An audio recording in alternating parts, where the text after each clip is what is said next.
A'udzubillah minasyaitonirrajim. Bismillahirrahmanirrahim. Alhamdulillah rabbil alamin. Wassallallahu ala sayyidina bil qasimil mustafa Muhammad wa alihil muntajabin al ma'sumin. Wa la'natullah ala a'daihim ajma'in minal an ila qiyami yaumiddin. Amin ya rabbal alamin.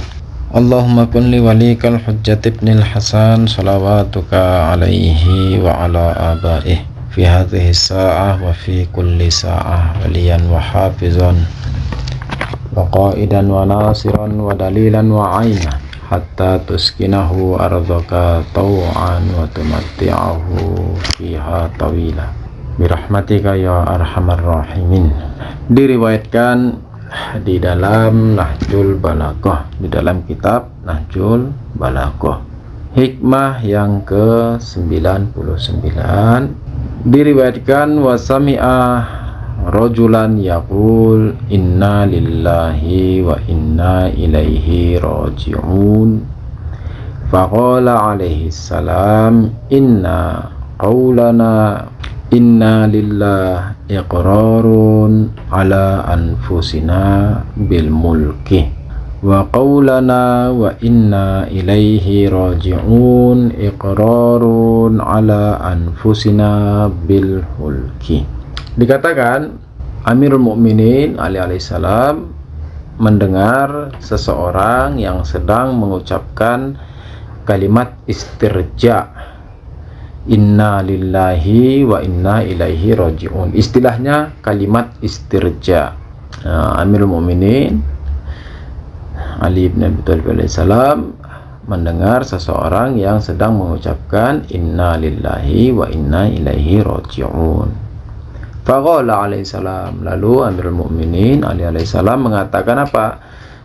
Menafsirkan. Beliau sedang menafsirkan kalimat istirja tersebut.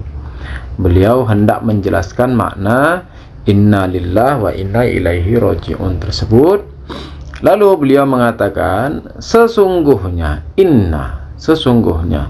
qaulana inna lillahi iqrarun ala anfusina bil mulki. Sesungguhnya perkataan kita yang mengatakan inna lillah itu adalah pernyataan, iqrarun yakni pernyataan, ala anfusina pernyataan untuk diri kita, bil mulki pernyataan untuk diri kita.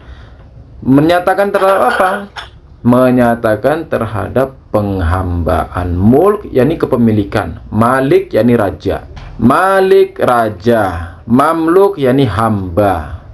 Jadi mulk yakni penghambaan. Jadi Amirul Mukminin Ali alaihissalam mengatakan sesungguhnya perkataan kita yang mengatakan inna lillahi itu adalah ikrar yakni pernyataan, pengakuan terhadap diri kita. Terhadap apa? Kita mengaku terhadap apa? Kita menyatakan hal apa? Pernyataan dan pengakuan terhadap penghambaan. Ini satu. Yang kedua, wa qaulana wa inna ilaihi raji'un iqrarun ala anfusina bil hulki. Dikatakan bahwa perkataan kita yang mengatakan wa inna ilaihi raji'un itu adalah pernyataan dan pengakuan terhadap diri kita. Terhadap apa? Mengaku terhadap apa? Terhadap kebinasaan, terhadap kebinasaan. Hulk yakni halakat, halakat yakni binasa. Nah, ini terjemahannya. Kita akan mencoba untuk pelan-pelan sedikit memahami dan menepis tabir-tabir kejahilan terhadap kalimat balik Amirul Mukminin Ali alaihissalam ini. Yang pertama berkaitan dengan kalimat istirja. Kalimat istirja yakni innalillah wa inna ilaihi raji'un itu terjemahan yang biasa digunakan. Terjemahannya apa? Biasa yang teman-teman dengar tuh terjemahannya apa? Sesungguhnya kami dari Allah dan akan kembali ke Allah. Oke. Kan yang umum didengar tuh begitu tuh ya. Sesungguhnya kami dari Allah dan akan kembali kepada Allah. Nah, ini yang kita mau ya, terjemahnya sudah benar. Terjemahnya sudah benar, tapi kita mau memahami lebih dalam. Dari ini misalnya contoh, saya dari Medan, saya dari Aceh, saya dari atau misalnya saya berangkat dari Jakarta ke Surabaya. Dari dalam bahasa Arab itu menggunakan kata min, makanya istilahnya min nasy'iyah. Min nasy'iyah yakni min yang berasal dari, min berasal, atau min ibtidaiyah yakni min yang berangkat dari. Min nasy'iyah, min ibtidaiyah jadi berangkat dari. Kalau seandainya kita mau sekedar memaknai bahwa sesungguhnya kami berasal dari Tuhan, sesungguhnya kita ini berasal dari Tuhan, mestinya kalimatnya itu bukan inna lillahi, tetapi inna minallahi. Sesungguhnya kita dari Allah, kan begitu? Iya. Iya, memang harus begitu mestinya. Jadi inna minallahi, sesungguhnya kita dari Allah. Tetapi di sini inna lillahi, lam, kalimat lam, kata lam itu bukan kata ya, huruf lam itu maknanya milkiyat, kepemilikan. Contoh misalnya saya mengatakan, misalnya apa ini ada pulpen nih. Ini ada pulpen. Nah, pulpen ini punya saya. Pulpen ini punya Yusuf. Maka saya akan mengatakan apa? Hadza li. Itu hadza li. Ini punya saya. Ini punya saya. Atau misalnya kita mau bilang pulpen ini punya siapa? Misalnya punya si Hasan, kita mengatakan hadza li Hasanin. Hadza li Hasanin, ini punya si Hasan, ya kan begitu. Hadzal qalam li Hasanin, kalam ini punya si Hasan. Li yani milkiyat, yani kepemilikan, punya tuh ya. Semestinya kalau kita mau menerjemahkannya secara bahasa, maka inna lillahi itu gimana mestinya terjemahannya? Sesungguhnya kami milik Allah dan akan kembali ke Allah. Mestinya begitu tuh. Jadi semestinya sesuai teks ya.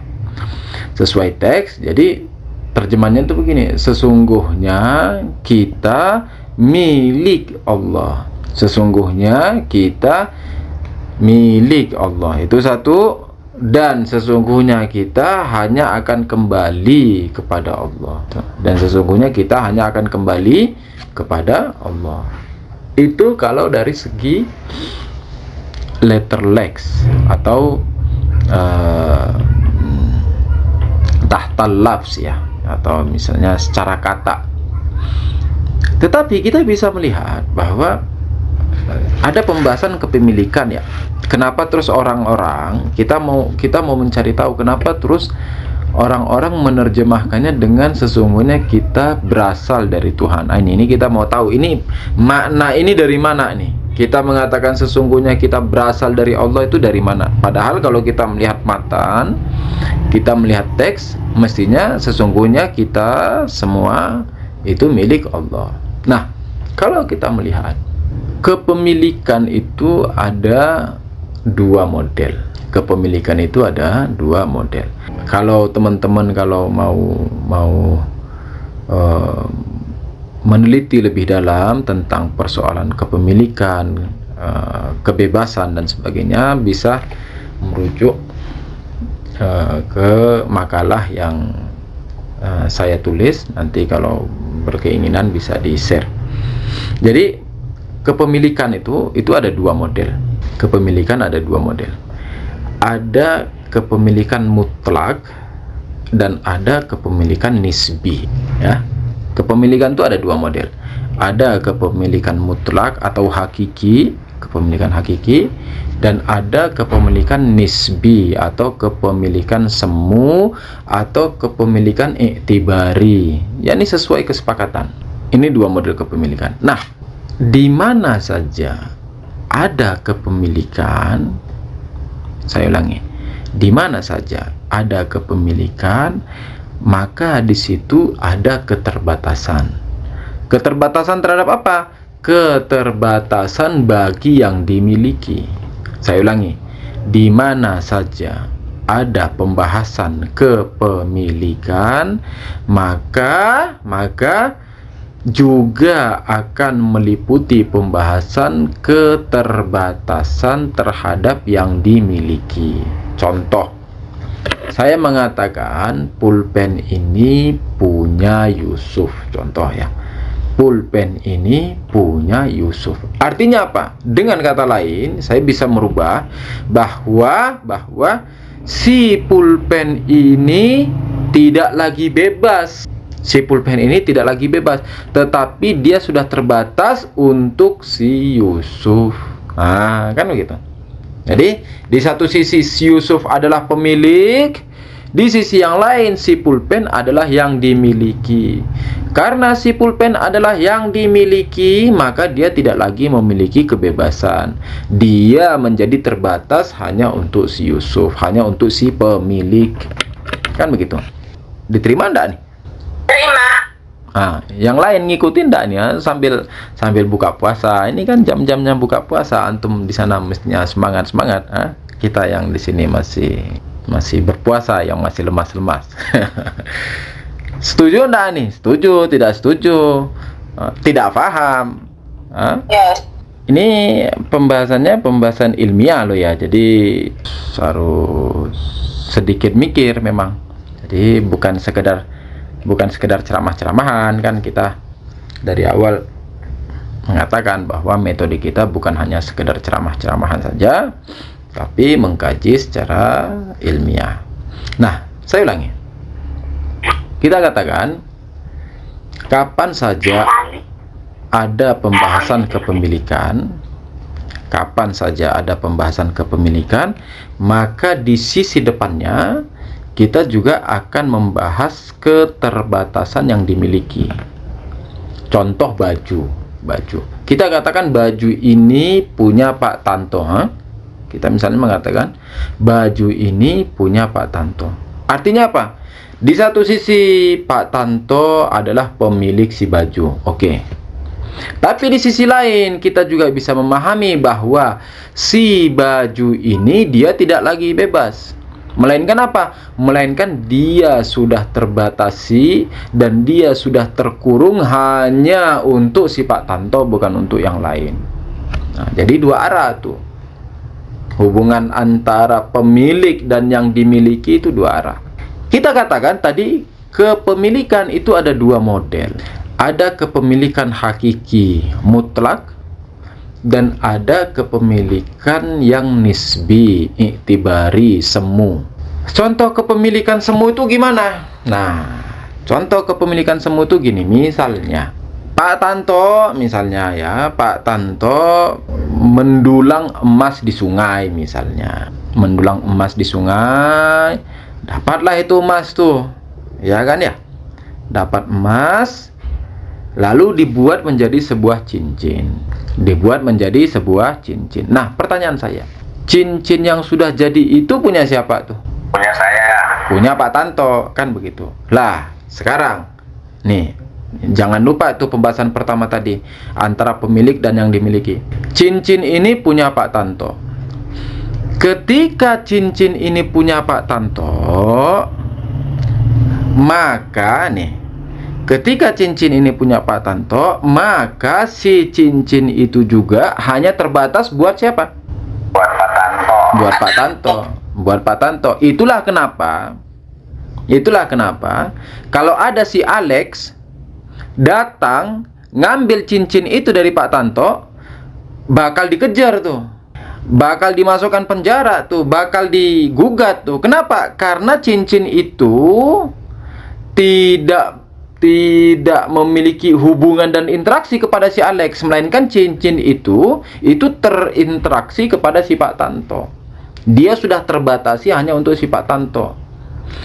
Bahkan kalau seandainya anaknya Pak Tanto datang ngambil cincin itu, Pak Tanto juga akan marah. Kenapa dia ambil cincin ini? Kenapa? Cincin itu sudah melekat untuk dirinya. Kepemilikannya itu Interaksinya dua arah, pemilik dan yang dimiliki itu. Kan begitu? Sampai di sini jelas nih ya? Jelas, Ustaz. Oke. Nah, sekarang saya mau memisalkan begini nih.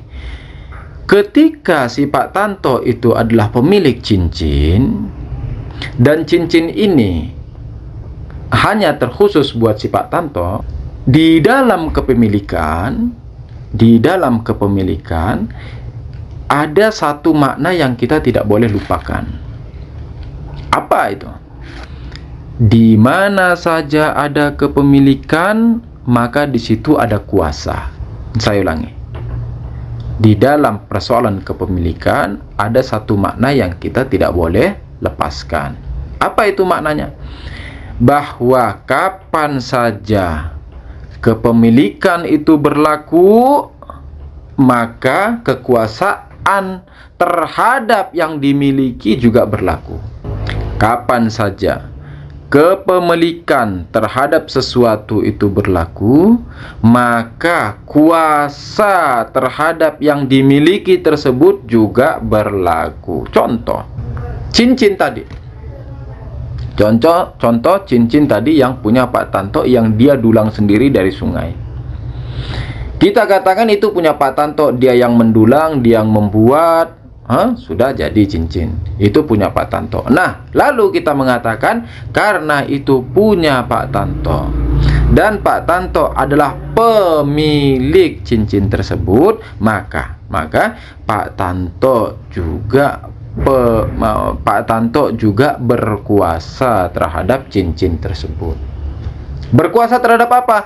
Pak Tanto mau buang terserah dia, Pak Tanto mau lebur lagi terserah dia, Pak Tanto mau patahin juga terserah dia, Pak Tanto mau rubah bentuknya juga terserah dia, Pak Tanto mau jual terserah dia, Pak Tanto. Nah ini contoh yang terakhir penting banget nih.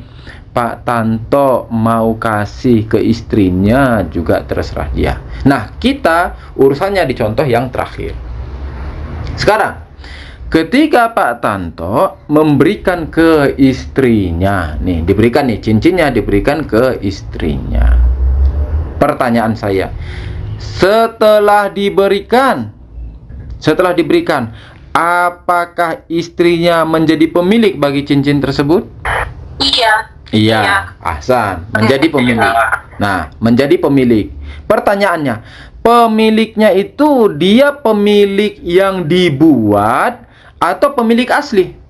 Yang dibuat. Nah, pemilikan ini yang kita maksud dengan kepemilikan nisbi atau kepemilikan yang disepakati. Artinya apa? Ya ini karena si Pak Tanto ngasih kepada istrinya, maka kepemilikan itu ada bagi si istrinya. Artinya apa? Kalau si Pak Tanto tidak memberikan itu ke istrinya, maka kepemilikan itu tidak ada. Dengan kata lain, kepemilikan nisbi itu adalah kepemilikan yang diberikan, bukan kepemilikan yang sedari asalnya adalah miliknya. Nah, jelas ini ya, sampai di sini ya. Jelas, Ustaz. Oke. Nah, sekarang kita masuk ke tatanan alam semesta, persoalan kauniyah, persoalan takwini. Di dalam ilmu kalam, filsafat, sebagaimana teman-teman yang sudah sering ikut kajian-kajian dalam pembahasan persoalan-persoalan ini, kita sudah membuktikan bahwa segala sesuatu yang ada ini itu terbagi menjadi dua.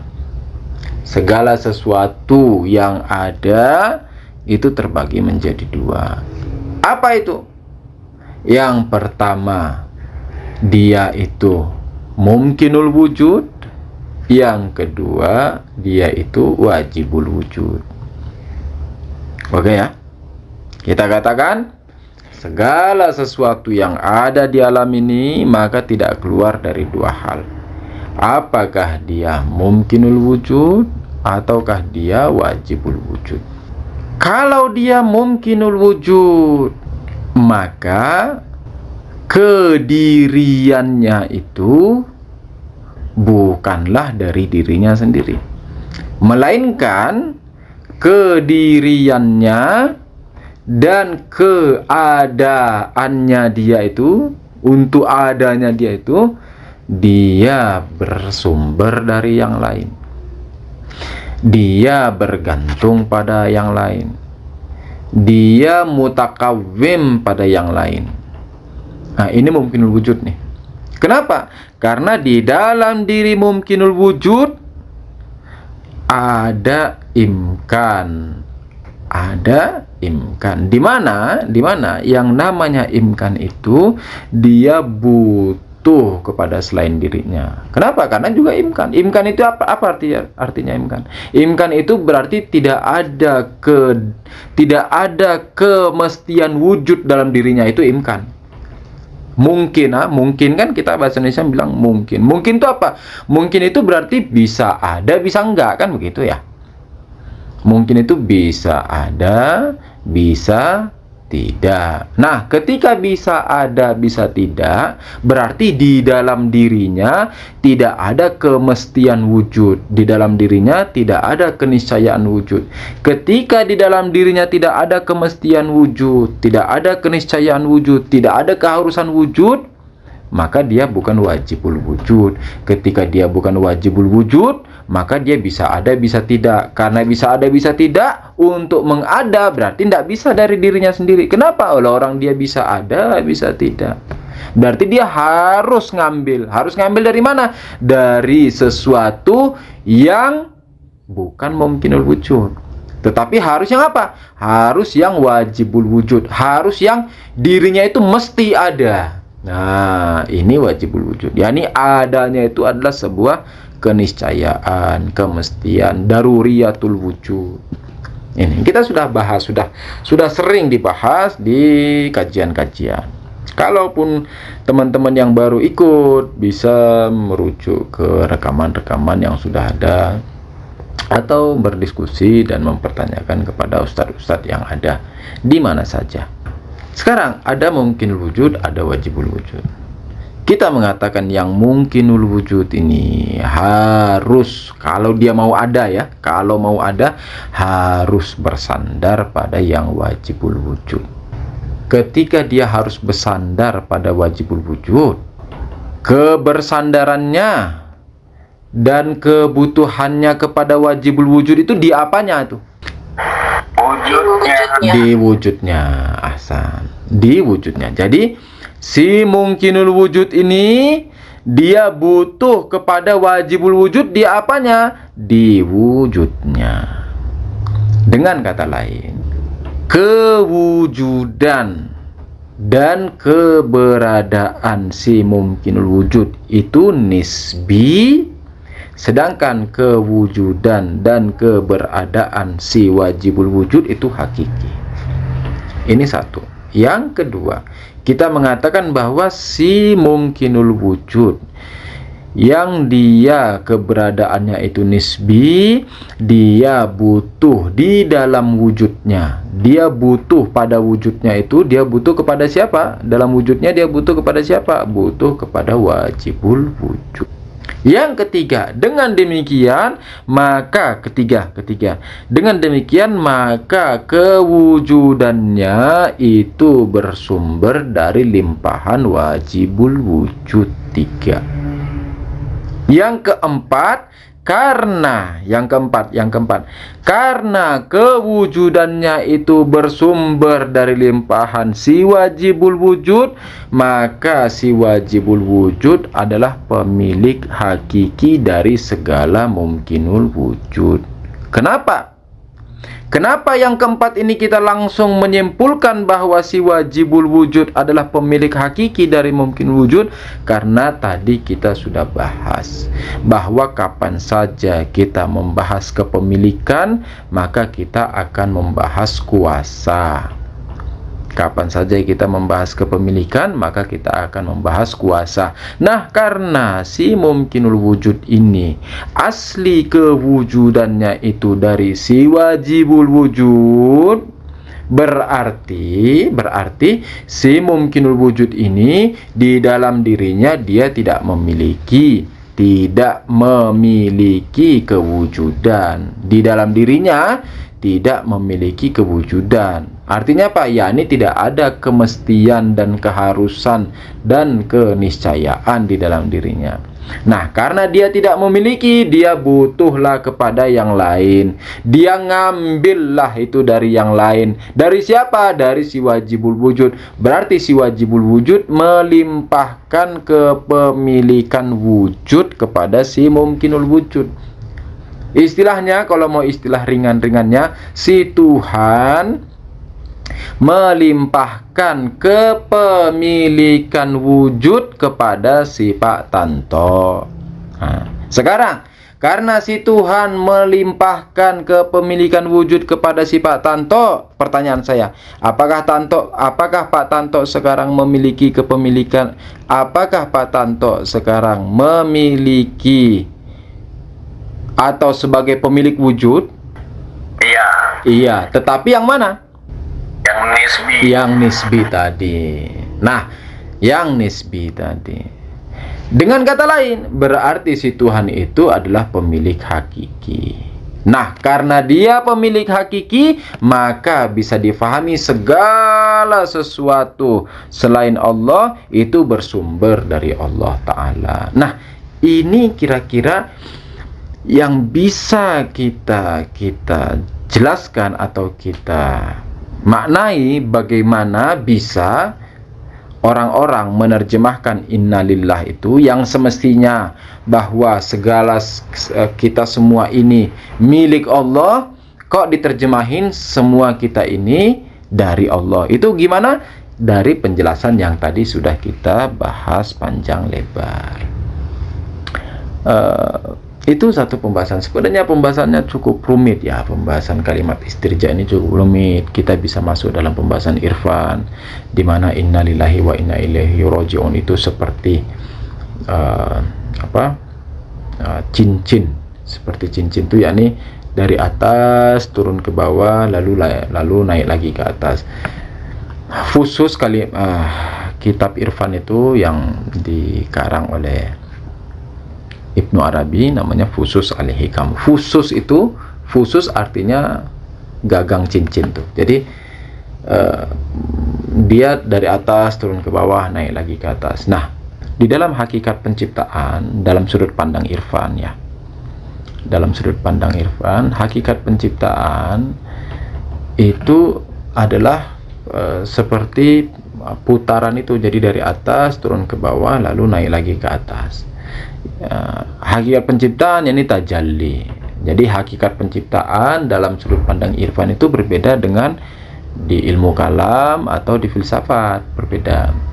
Jadi di irfan itu lebih kepada tajalli. Nah, tajalli Tuhan itu nanti ada tajalli yang sempurna banget. Tajalli yang sempurna banget itu disebut dengan mizajul i'tidal. Tajalli yang paling sempurna itu disebut dengan mizajul i'tidal atau mu'tadil atau mazhar yang paling seimbang atau tajalli yang paling seimbang atau manifestasi yang paling netral. Itu apa istilahnya, terjemahan yang bisa saya sampaikan. Jadi paling tingginya tajalli itu adalah tajalli yang seimbang tadi itu, mizajul i'tidal atau mu'tadil atau tajalli yang paling netral tadi, manifestasi yang paling netral. Ini manifestasi yang tertinggi, dan mereka ini adalah makom dan derajatnya para insan kamil. Jadi derajat mu'tadil ini apa istilahnya, mizaj mu'tadil ini itu derajatnya insan kamil. Kenapa terus mereka yang paling tinggi kenapa kok bisa yang paling netral itu yang paling tinggi, kan begitu? Karena kita katakan karena yang paling netral ini dia yang paling bisa memancarkan semua kesempurnaan Tuhan satu sisi, Di sisi yang lain, makanya dikatakan netral itu karena ini nih. Tolong difahami ya. Inilah ribetnya ketika mau menjelaskan pembahasan irfan kepada khalayak di Indonesia. Jadi saya tidak tahu umumnya orang-orang di Indonesia itu membahas irfan. Pernah beberapa kali dengar ceramah orang-orang di Indonesia ya, ceramah tentang pembahasan irfan yang itu jauh dari hakikat irfan. Makanya banyak dari kita itu yang agak nyeleneh dalam pembahasan irfan itu karena mereka mendengar pembahasan irfan dari orang yang tidak mempelajari ilmu irfan, jadi ribet. Nah, kenapa mizaj mu'tadil, yakni tajalli atau mazhar yang paling netral itu, kenapa dia menjadi yang paling sempurna? Karena dia memiliki dua sisi tuh. Dia memiliki dua sisi. Sisi yang pertama, dia seperti cermin ya. Jadi dikatakan mizaj mu'tadil itu dia seperti cermin. Insan kamil itu dia seperti cermin.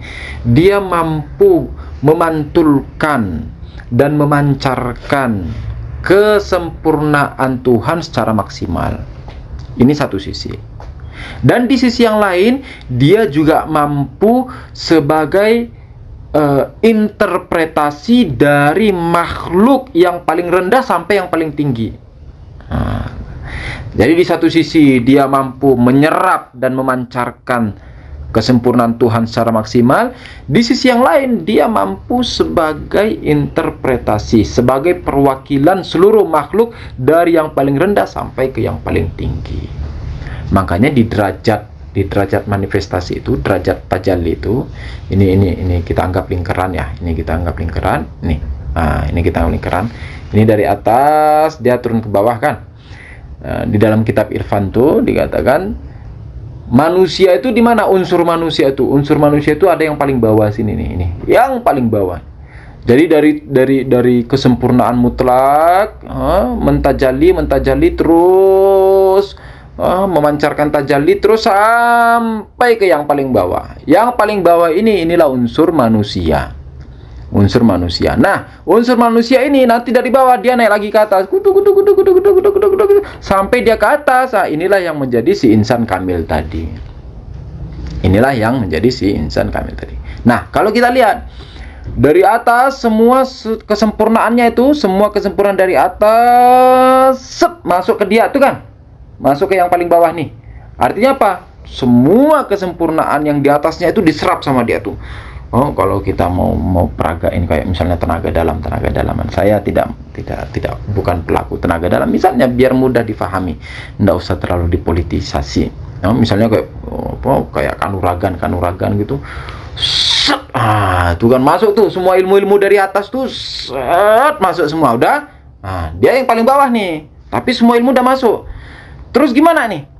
Dia mau membawa semua yang dari bawah itu, dari bawah mau dibawa semua sampai ke atas.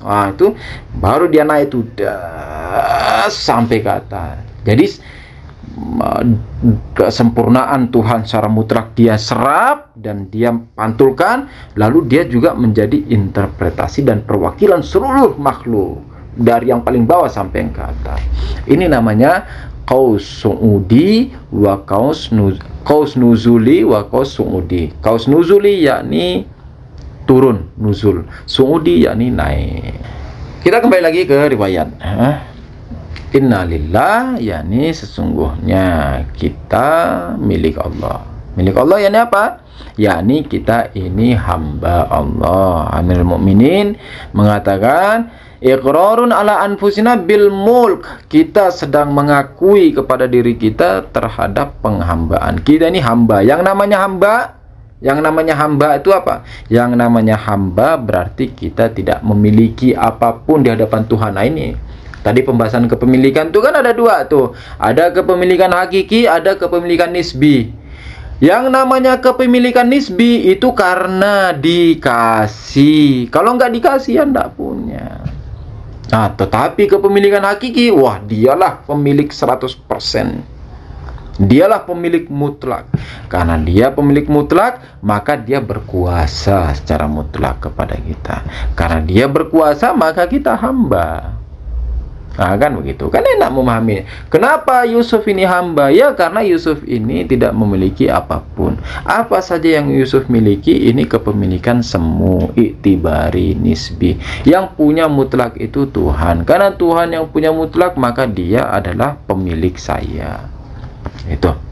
Yang kedua, wa qaulana inna ilaihi rajiun iqrarun ala anfusina bil hulk.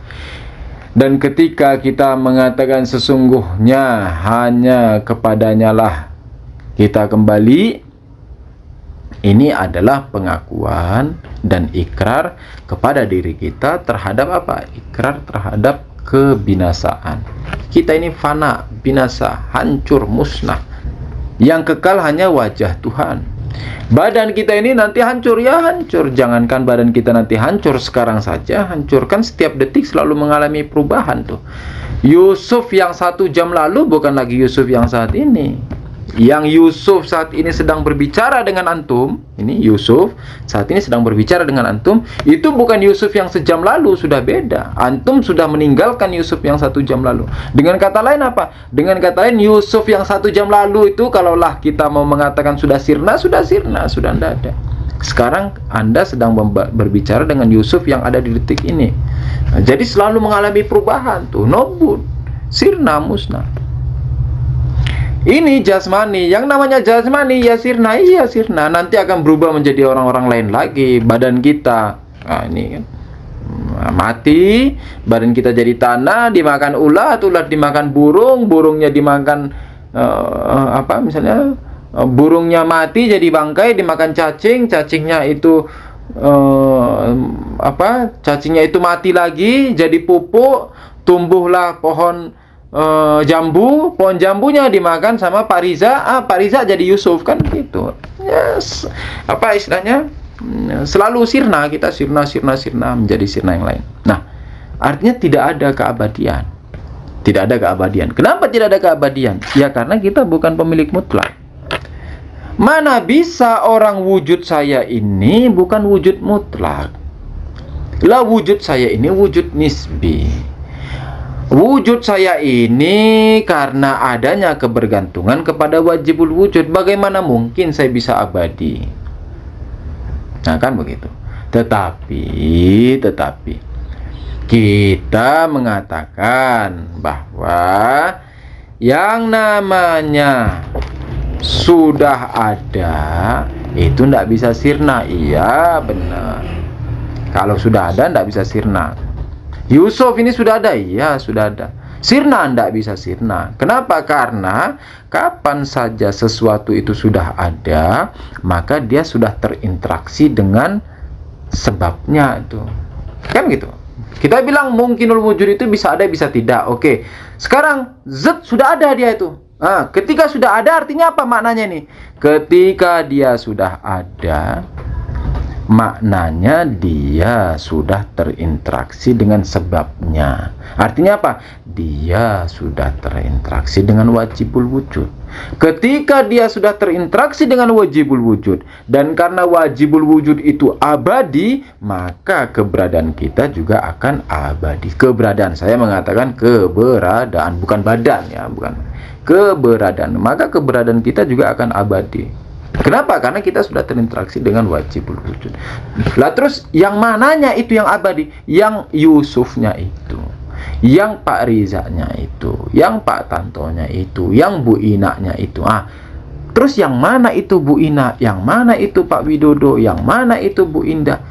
Cari sendiri. Bukan badan ini. Kalau badan ini, kalau misalnya badan ini adalah Bu Ina, ketika tangannya dipotong, truk, Bu Inanya harusnya sudah nggak ada tuh. Tapi kan tetap ada. Contoh misalnya Bu Ina potong tangan, Bu Ina tetap mengatakan saya Ina, kan begitu. Berarti Ina itu bukan tangan ini, bukan badan ini. Kalau misalnya besok-besok, nauzubillah, kakinya si Alif, namanya si Alif, kakinya putus, apakah terus Alifnya mengatakan, oh saya bukan Alif lagi? Kan enggak, dia tetap Alif. Terus yang mana itu Alif, yang mana itu Pariza? Insya Allah kita bahas di pembahasan yang selanjutnya. Ini malam Jumat kita hadiahkan untuk seluruh mukminin. Ustaz, boleh nanya dikit? Iya, bismillah. Ustaz, itu gimana? Misalnya itu tadi Pak Tanto kan jadi pemilik nisbi tuh. Iya. Udah dikasih wujud tuh. Iya. Sama si pemiliknya. Itu si pemilik asli kan sudah tidak pemilik lagi, sudah milik Pak Tanto. Oke, ya. Tadi sebenarnya sudah si pemilik aslinya, ya. Itu gimana pemilik aslinya boleh ngambil lagi nggak itu yang sudah diberikan? Ya. Tadi sebenarnya sudah. Kalau manusia aja kalau ngasih sesuatu buruk diambil lagi jelek. Iya. Nah itu. Terus pemilik asli kan nggak boleh ngambil lagi. Gimana itu kalau wujudnya Pak Tanto diambil lagi? Naudzubillah. Jadi sebenarnya tadi mau membahas itu ngasih isyarat. Sebenarnya sudah ngasih isyarat itu, tapi nggak ada yang nanya. Saya kira mungkin sudah pada paham. Nah, sebenarnya ada pembahasan gini. Tadi saya contohin gini nih. Pak Tanto, misalnya Pak Tanto yang punya cincin tuh. Pak Tanto punya cincin terus ngasih ke istrinya. Berarti istrinya sekarang menjadi pemilik cincin itu, dan pemiliknya istrinya itu adalah pemilik nisbi, kan begitu. Pertanyaannya sebenarnya di sini, ketika si Pak Tanto itu ngasih cincin kepada istrinya dan sekarang istrinya adalah pemilik cincin itu, apakah Pak Tanto masih pemilik cincin itu atau tidak? Tidak. Tidak. Ketika tidak, ini membuktikan bahwa Pak Tanto bukan pemilik hakiki. Nah itu jelas ini ya. Kita bilang ini tadi kan kita contohin bahwa Pak Tanto itu yang mendulang emasnya sendiri, yang buat sendiri, seakan-akan dia pemilik hakiki itu. Tapi ketika dia memberikan cincin itu ke istrinya, pertanyaannya sekarang istrinya menjadi pemilik nisbi. Oke, ya pemilik nisbi. Kenapa? Karena istrinya kepemilikan itu karena diberikan. Oke. Pertanyaannya, si Pak Tanto apakah dia masih pemilik cincin itu atau tidak? Ternyata sudah bukan.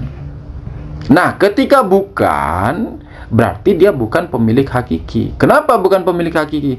Karena yang namanya pemilik hakiki, kepemilikannya terhadap yang dimiliki itu tidak boleh terlepas.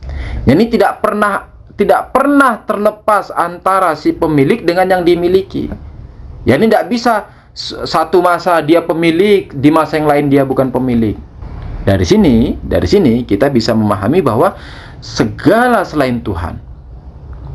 Dari sini kita bisa memahami bahwa segala selain Tuhan, apa saja yang kita merasa kita adalah pemilik, sebenarnya kita bukan pemilik hakiki, kita pemilik nisbi. Lalu dari kita si pemilik nisbi ini, kita menisbikan lagi kepemilikan pada yang lain. Contoh misalnya, ini contoh ini pulpen ya, misalnya pulpen nih. Ini pulpen saya beli dari orang. Berarti saya pemilik apa? Pemilik nisbi. Lalu pulpen ini nanti saya jual lagi sama si fulan. Saya jual lagi artinya apa? Saya menisbikan lagi kepemilikan pulpen ini kepada dia, terus begitu. Jadi si pemilik nisbi menisbikan kepemilikan, bukan karena saya pemilik hakiki. Itu satu. Kaidahnya apa? Kaidahnya ketika kepemilikan itu hakiki, maka tidak akan pernah terlepas kepemilikan itu dari dirinya. Dan kapan saja kita melihat kepemilikan itu bisa terlepas, berarti itu kepemilikannya semu. Itu yang pertama. Dari sini apa yang bisa disimpulkan? Dari sini bisa difahami bahwa kalau dia pemilik hakiki, maka dia tidak akan pernah mengambil yang sudah diberikan. Kenapa? Karena ketika dia mengambil yang sudah diberikan, dia bukan lagi pemilik. Nah, sementara kita katakan yang namanya pemilik tidak pernah lepas dari kepemilikan itu. Dia harus senantiasa memiliki itu. Makanya kita katakan kayak Yusuf tadi, wujudnya, makanya bukan badan, bukan wujud. Wujudnya Yusuf ketika sudah ada, ya sudah ada. Terus selamanya abadi ada. Kenapa? Karena saya sudah dimiliki Tuhan tuh. Saya sudah dimiliki Tuhan. Nah, ketika sudah dimiliki Tuhan, kepemilikan ini tidak boleh lepas, senantiasa harus ada. Kenapa? Kalau bukan begini, maka dia bukan pemilik hakiki, dia pemilik nisbi. Nah, itu jelas ini. Jelas Ustaz, terima kasih. Afwan. Ada yang lain? Salam Ustaz. Waalaikumsalam warahmatullah. Bismillah, Pak Rizal. Ustaz. Alhamdulillah. Kabul Ustaz mau insyaallah. tanya. Amin, sama-sama. Ustaz, menarik pembahasan malam ini tentang wujud nisbi. Nah, kalau menurut riwayat-riwayat yang masyhur dari Ahlul Bait alaihissalam, kita ini setelah di barzakh ini kan masuk surga atau neraka. Terutama yang sudah masuk surga kan nggak bakalan keluar lagi gitu. Kholidina abada. Nah, abada ini kan berarti hidupnya abadi Ustaz gitu. Ya. Keabadiannya sama si nisbi yang abadi ini dengan abadinya si pemilik wujud ini apa bedanya? Sama-sama abadi dan tidak akan mati lagi dan tidak akan rusak, tidak gimana Ustaz? Bagaimana menerjemahkan ini? Bedanya Lihat perbedaan. bedanya bizat sama bil arad. Bedanya iya di situ saja. Bedanya bahwa si Tuhan itu abadinya karena dirinya sendiri, kita abadinya karena si Tuhan. Sama-sama abadi, Iya, sama-sama abadi. Iya, itu udah pernah antum menjelaskan. Perbedaan yang satu dengan diri sendiri, yang satu itu butuh si yang memberikan ya. Betul. Tapi maksudnya dari sisi adanya, kalau sudah abadi seperti itu, Maksudnya apakah mempengaruhi atau tidak? Mungkin tiada lagi gitu. Selain itu apa lagi Ustaz perbedaannya? Tidak ada, itu saja perbedaannya. Itu saja sudah sangat itu. Jadi orang mengira hanya itu saja. Iya, hanya itu saja. Tapi itu saja itu sangat itu. Karena problem terbesar kita ini, makhluk ini, karena kita bukan bizat. Makanya itu sangat itu. Hanya itu, iya hanya itu, tapi sangat itu. Ini sangat banget itu. Yang itunya itu sangat banget. Bayangin kalau bizat. Kenapa? Jadi berarti kalau meskipun sudah kholidina abada itu ya, Iya. di zona nyaman itu di surga itu, sebenarnya yang antum maksud adalah hakikatnya ya. Hakikatnya tetap inkan gitu ya. Iya, mungkin tetap wujudnya, inkan. Hakikatnya itu nggak berubah ya. Nggak pernah lepas. Artinya apa? Kalau misalnya kita katakan per milidetik adalah waktu terkecil. Misal loh ini ya, misal bahwa per milidetik adalah waktu terkecil. Artinya apa? Tiap per milidetik kita harus ngelapor ke Tuhan, istilahnya gitu kalau mau bahasa gampang-gampangannya. Tiap per milidetik wujud kita itu harus ngelapor ke Tuhan terus itu, senantiasa gitu tuh. Kayak aliran listrik itu gitu. Tiap per milidetik tuh. Kenapa? Karena asli wujudnya kita ini imkan. Bil arad. Wujudnya kita ini bukan bisa. Hanya itu, iya hanya itu, tapi itulah sumber malapetaka terbesar, istilahnya begitu. Ya memang cuman itu, tapi itu sangat itu. Jangan dikira karena itu terus hanya itu tapi sangat itu. Karena itulah terus kita jadi begini. Coba kalau kita bisa. Tapi kan ini hanya coba saja. Menarik. Jadi kalau udah di surga aja kita tuh nggak ada apa-apanya ya. Iya. Gimana diri ini kalau orang sombong-sombongan gitu ya? Iya, makanya kalau ada orang sombong dipetok sedikit kepalanya, enggak apa-apa. Mengingatkan dia. Ada orang sombong sama Tuhan gitu. Gimana gitu ya? Iya, makanya. Bila yang udah di surga aja juga. Makanya nisbi tetap nisbi juga gitu. Saya pernah bilang dulu Tuhannya Kristen sama Tuhannya Islam tuh sama. Tuhannya ateis sama Tuhannya orang Islam tuh sama. Sama nggak tuh Tuhannya ateis sama Tuhannya orang Islam? Sama dong. Sama. Yakin antum sama Tuhannya ateis sama Tuhannya orang Islam? Kalau dari sisi Tuhan sama, kalau dari sisi manusia berbeda. Iya, dari sisi Tuhan sama. Kenapa? Karena Tuhan satu, nggak mungkin dua, nggak mungkin tiga. Tuhan hakikatnya ya satu itu. Dia mau ateis, tidak mau ateis. Dia mau Kristen, dia mau tidak Kristen. Dia mau Yahudi, tidak mau Yahudi. Tuhannya ya satu itu. Persoalannya dia nerima atau tidak itu urusan lain. Ya itu. Ala kulli hal. Oke, masih ada yang lain? Kalau tidak ada, kita cukupkan sampai di sini dulu. Insyaallah kita minggu depan itu sudah masuk malam-malam Lailatul Qadar. Jadi kita libur ya, sampai seminggu setelah Lebaran. Mohon juga dimasukkan nama saya dalam munajat antum di Lailatul Qadar. Diingat semua teman-teman kita tuh ya, pada saat malam Lailatul Qadar, diingatlah teman-teman kita tuh yang bersalah sama kita, yang berbuat baik sama kita. Ada satu pelajaran kehidupan marhum Ustadz Abu Ammar yang saya sudah beberapa kali nyampaikan, mungkin ke majelis ini juga sudah beberapa kali, dan di mana-mana ke orang-orang juga saya sampaikan. Beliau senantiasa mengatakan sering, saya ini kalau mendoakan orang, malah orang yang memusuhi saya itu saya lebih dahulukan namanya itu di urutan atas. Beliau bilang orang yang memusuhinya itu namanya di urutan atas tuh, ditaruh tuh. Ana tanya, kenapa Ustaz? Beliau menjawab, saya takut jangan sampai karena hal itu membuat saya benci sama dia.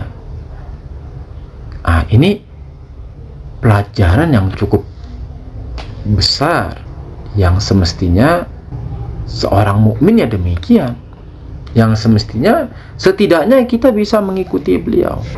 Ya, kita ini tidak maksum. Yusuf, antum ini tidak maksum, tapi kita berusaha untuk sebaik mungkin kan ya. Suatu saat mungkin saya bersalah ke antum, mungkin mulut saya terlalu keras ke antum, mungkin perilaku saya tidak mengenakkan hati antum, mungkin perbuatan saya menyakiti, melukai, membuat antum sedih, mungkin celotehan saya, mungkin candaan saya membuat antum merasa tidak enak hati dan membuat antum merasa terganggu sehingga tidak melegakan hati antum. Kita manusia biasa.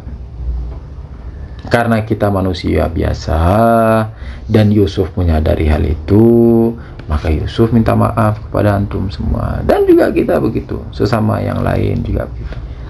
Itu satu pelajaran dari marhum. Pelajaran yang kedua yang saya juga praktekkan, mudah-mudahan juga antum bisa praktekin. Beberapa kali beliau mengatakan sebelum tidur, maafin semua dosa-dosa teman-teman, maafin semua kesalahan sebelum tidur, maafin kesalahan teman-teman, itu dimaafin. Kita baik untuk sesama, baik untuk semua. Yusuf ini bukan Yahudi yang mau musuhin antum, dan Pak Tanto bukanlah Yahudi yang mau musuhin Yusuf, kan begitu. Kita sama-sama mukminnya Amirul Mukminin Syiahnya Amirul Mukminin alaihi salam, sama-sama pengikut dalam di bawah bendera Sahibuz Zaman ajalallahu farajah syarif. Lalu untuk apa kita saling membenci sampai mendarah daging? Kita harus mencoba, kita harus perang sama Yusuf yang dulu.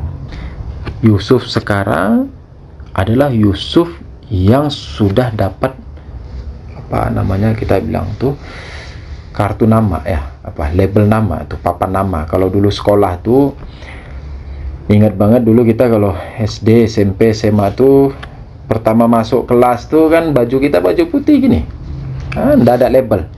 Lalu masuk ke sekolah kelas 1 kita dikasih apa? Pertama dikasih logo sekolah, lalu papan nama. Ini apa? Ini simbol bahwa kita dari SD fulan, SMP fulan, SMA fulan, nama kita ini. Kita juga dulu begitu. Dulu kita tidak tahu Yusuf antah berantah, Yusuf yang dari genre fulan, Yusuf yang dari versi fulan, Yusuf yang dari generasi fulan, awal hasil kan gitu. Tapi sekarang sudah ada embel-embelnya itu. Yusuf yang melabelkan diri menjadi pecinta Ahlul Bait alaihissalam, pengikut Ahlul Bait alaihissalam, sudah ada namanya. Pak Tanto, Pak Riza, Bu Indah, Bu Zainab, Bu Sundari, Bu Ina, kan semua begitu. Pak Jaka, Pak Widodo, Bu Yoyo, semua gitu. Kita sudah ada labelnya itu.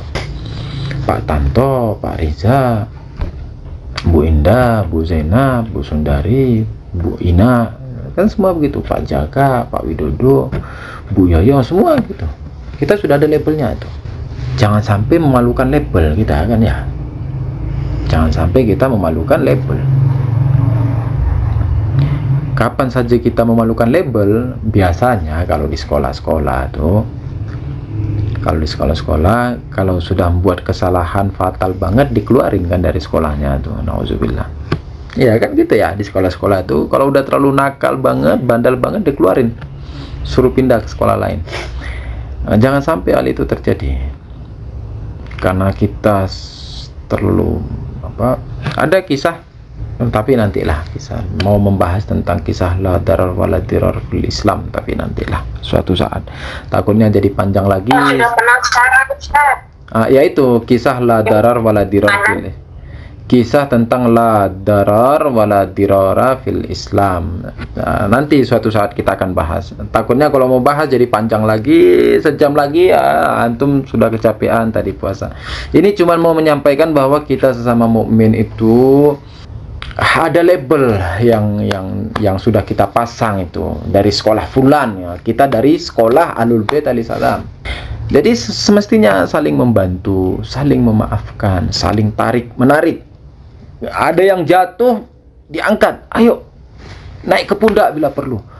Itu baru syiahnya Ali alaihissalam tuh, saling memaafkan. Jangan dipendam kesalahan orang tuh, jangan dipendam. Besok kita tidak tahu imam kita duluan yang mati atau dia duluan yang mati. Masa harus nunggu orang mati dulu baru dimaafkan?